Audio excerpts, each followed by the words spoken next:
as Frederick Douglass, the black American who was a slave and who became a free man and was very articulate in the struggle, said, "Power concedes nothing without demand. It never did and it never will."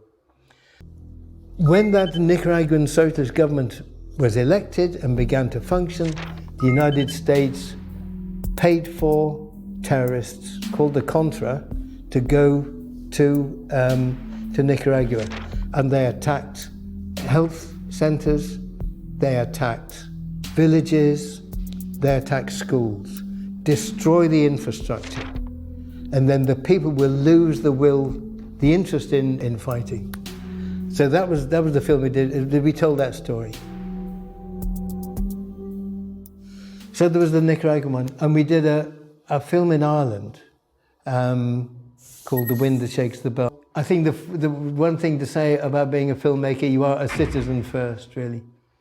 Because film is about, it may not be true of painters, I don't know. Probably true of writers.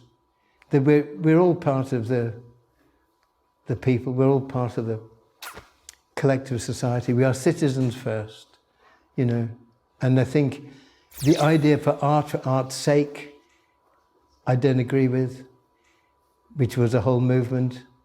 The idea that the artist has a special liberty, well, there has to be freedom. Art should be as broad as the human imagination. But we all have responsibility. We're all citizens. We all live in this place. We all share it. And I think there's an obligation to share that responsibly, really. And film can play tricks. Film can play tricks. So I think there's a responsibility not to trick people. And I think read history, I would say. That's really important. Again, I'm going to quote Orwell, and I can't remember it now. I think he said something like, "Those who control the past control the present." So read history, and citizen first. There